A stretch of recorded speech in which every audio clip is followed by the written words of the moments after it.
Good evening, everyone. This might be a longer video, it might not, I might split it into two. If I split it into two, you get a story in the next one. First of all, some shout-outs.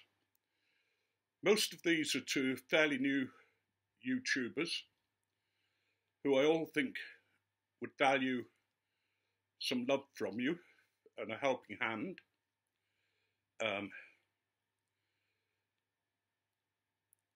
There's Billy Smock, Virgin Piper, Blackbird Piper, Smoking Hawk, Inverted 311,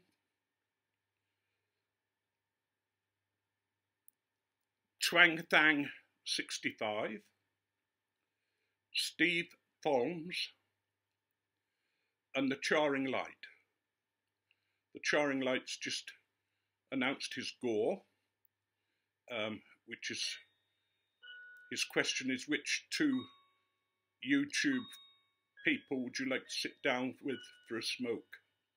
Which I think is a wonderful question, but God knows how I'm going to answer it, so I'll ask him later.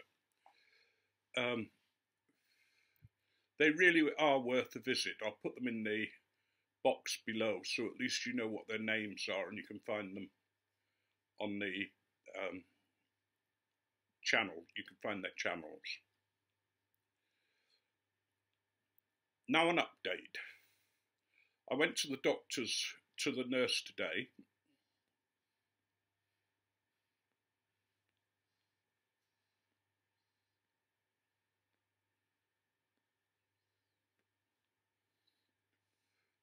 My pulse was in the 90s, but she wasn't too unhappy about that and said that the average pulse is anywhere between 60 and 100 for people of my age. So, you know, I'm not too worried about the pulse rise. She took my blood pressure and that was 148/90, which is a bit high by today's standards. So she's made an appointment for me to see the doctor. Well, she's let the doctor know, and presumably she'll either make a change to my medicines or she'll call me in for a little chatette. But I'm not too bothered. I'm going to continue smoking, and I told the nurse that I would continue smoking no matter what, which rather surprised me. And she started, you know, about dying, and I said, look, you know, we've all got to die. And I said, I've made so many friends on the pipe community that I belong to that I'm not going to give it up. I also pointed out that I'd already written my death song for you all, or my first one, and that I was going to have to edit that a bit and, you know, perfect it. So if anything happens to me, Tim will know where that is and he will post it. But I hope that's when I'm 100. So that's the update for that.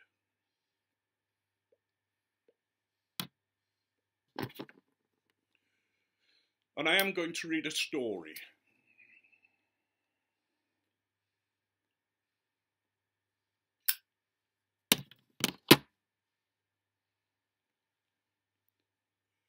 This is one I wrote quite a while ago. It's called Talking to Dad. And you'll find out what it's about as I read it. And again, I'm going to have to look to sort of one side as I read it.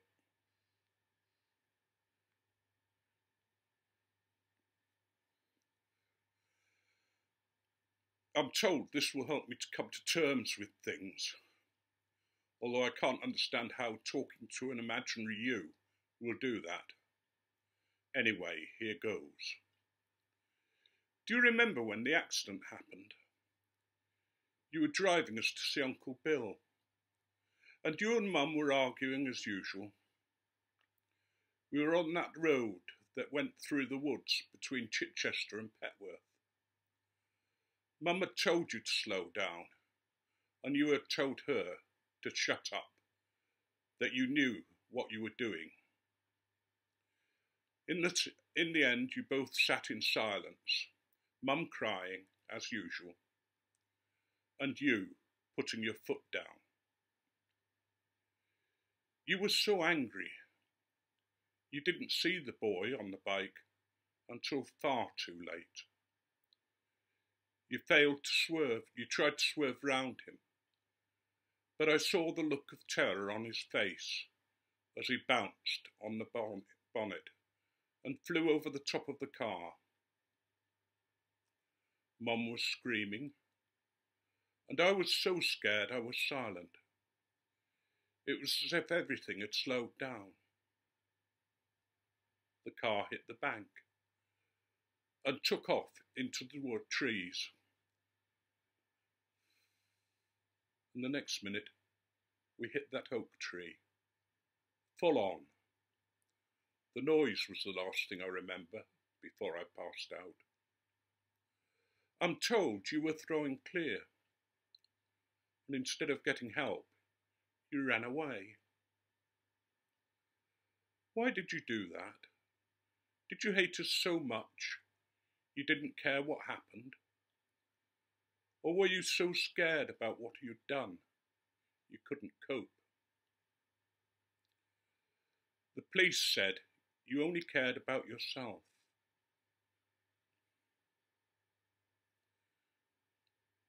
And when they questioned you, you told them that Mum had grabbed the wheel during an argument, and that you'd tried in vain to wrest it from her. Anyway,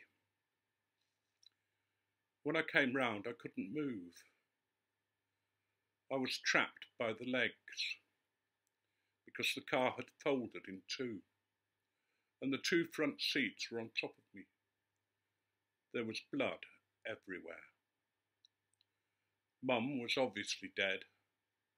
Her head was resting on the seat next to me. Her neck was broken, and her head had almost been removed. I could hear voices outside the car. They thought everyone must be dead. I remember a voice saying that the car was so folded up, everyone would be flattened. What did you think when you saw the pictures? I shouted for help, and eventually I heard them trying to get to me. It took a long while before I saw a man's hand and felt him touch my face. I must have passed out for a while, because the next thing I remember was the noise of wrenching metal and a machine forcing the two halves of the car apart. I passed out again and came round to hear the doctor saying he might have to cut off the legs. At first I thought he meant the legs of the seat. He told me that he was going to put me to sleep so that they could breathe for me and so that I wouldn't feel anything. Did they tell you it took 4 hours to get me out?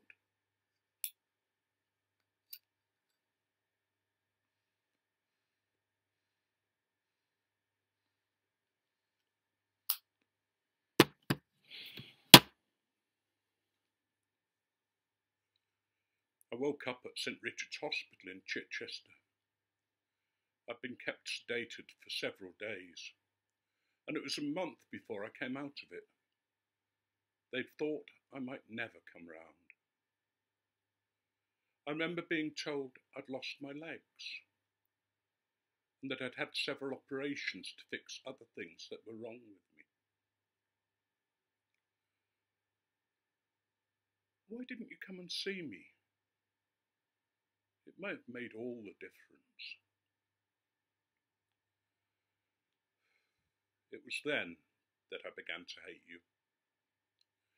You know, I was at that trial because I told them Mum had never grabbed the wheel and that you were doing over 70. I saw your face change when I told the court what had happened. And it was then that I decided to kill you. Did you know that? When the judge gave you life for manslaughter, with no reprieve, and said that you were going to die in prison.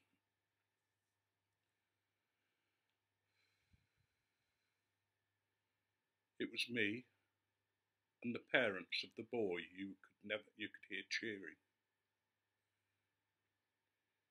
Your lawyer gave me a message about coming to visit you. I'll think about it sometime. Bye, Dad.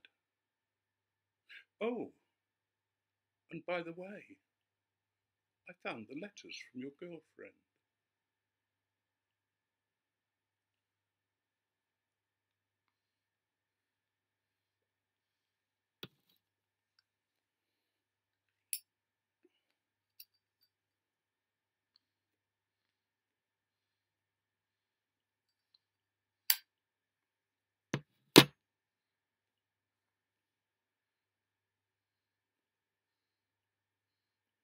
As you can see, I'm smoking my cobbit, the cobbit of the Shire.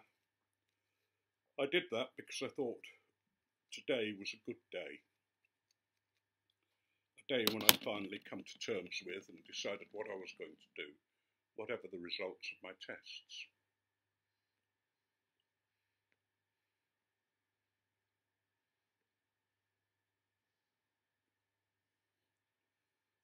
And even if I have to give up smoking, I will not leave this group. You're too precious.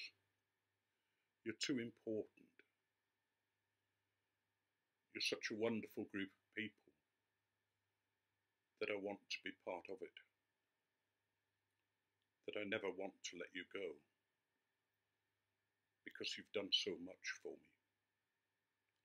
Each day now is a happy day. You've helped me to begin to love myself. And for that, I'll be eternally grateful. Anyway, give those people a shout that I've shouted out a visit. I said I'm smoking the cobbit. I'm also using Dunhill Elizabethan blend as my smoke for this evening. And I've even learnt something, and that's to drink while I'm smoking a pipe. In here I have some Earn Brew.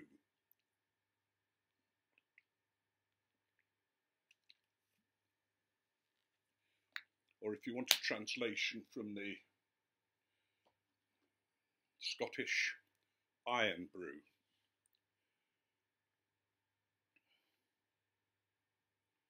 And now I think I'll say good night. May each of you, every one of you, and each member of your families be blessed in abundance. May God pour down blessings upon you all. May He fill your lives. May He give you strength for the hard times and joy for the good times. And may your God always go with you and never ever let you go. And may you all, whether you believe in God or you don't, live life to the full. Enjoy each day, because it's your present